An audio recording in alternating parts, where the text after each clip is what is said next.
I was 8 years old the first time I heard the whispers coming from the basement. I had always been warned to stay away from that door, but when you live in a house like mine, curiosity becomes your only escape. My parents were strict, to say the least. My father was a towering presence, his voice always filled with rage, and my mother, she was colder, her punishments more calculated, more painful. "There's nothing down there for you," Lily, my mother, would say, her eyes narrowing as she caught me glancing at the basement door. But the way she said it made me think there was something down there. Something they didn't want me to see. The first time I heard the whispers, I thought I was imagining it. I was lying in bed, trying to muffle the sound of my parents arguing downstairs. Their voices were sharp, filled with that same bitterness that always seemed to linger in the house. But then, beneath their yelling, I heard it, a soft, almost inaudible whisper, like a voice trying to reach me through the darkness. I crept out of bed, careful not to make a sound. The whispers were coming from the basement. The door at the end of the hallway seemed to beckon me, drawing me closer despite the terror clawing at my insides. My hands were shaking as I reached for the doorknob. I hesitated, remembering the last time I disobeyed my mother. The bruises had taken weeks to fade. But something compelled me to turn the knob. The door creaked open, revealing a staircase that disappeared into blackness. The whispers grew louder, more insistent, but I couldn't make out the words. It was as if they were speaking directly to my soul, bypassing my ears entirely. I started down the stairs, one step at a time, the cold air wrapping around me like a shroud. The basement was dark, the only light coming from the faint glow of the moon filtering through a small, dirty window. The whispers were all around me now, swirling in the darkness, pressing against my mind. I reached the bottom of the stairs and saw a small wooden door at the far end of the room, almost hidden behind old, rotting furniture. The whispers were coming from behind that door. I felt drawn to it, like something on the other side was calling out to me, begging me to come closer. I approached the door, my heart pounding so hard I could barely breathe.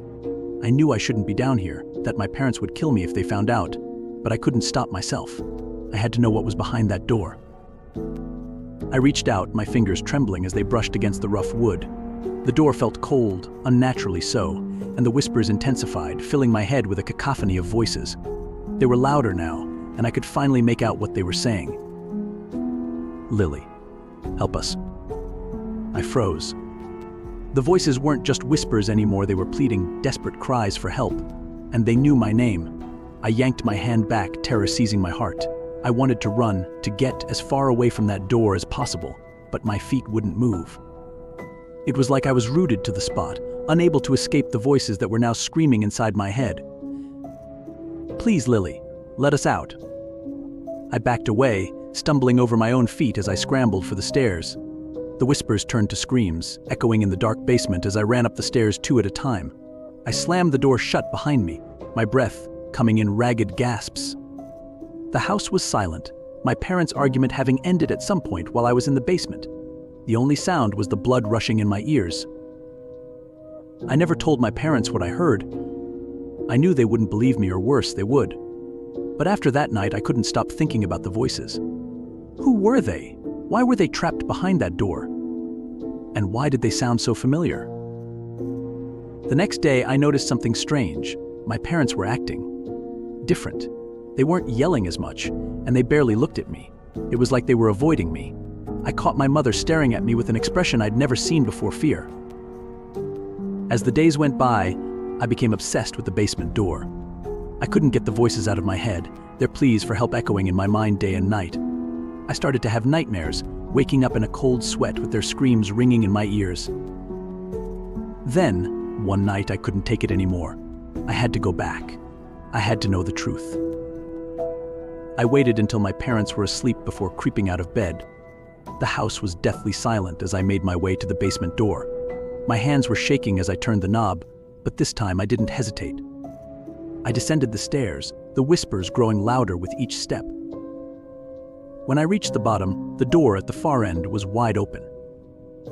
The whispers were gone, replaced by a suffocating silence that pressed down on me like a weight.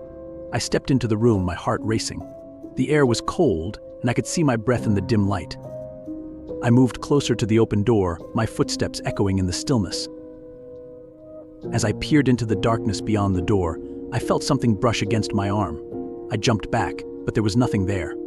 I was alone. But the feeling of being watched, of something lurking just out of sight, was overwhelming.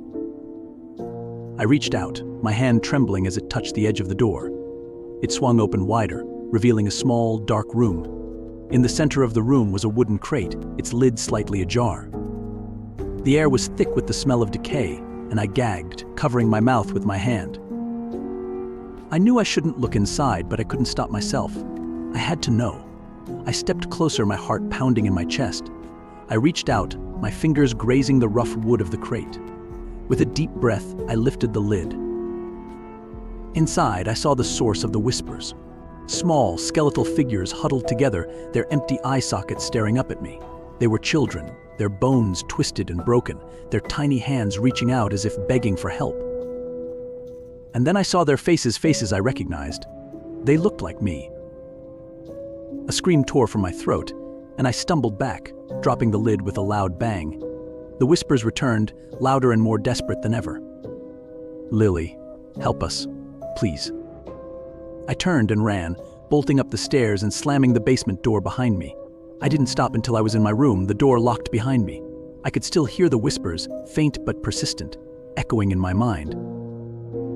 The next morning, I tried to pretend it was just a nightmare, a twisted figment of my imagination. But I knew the truth.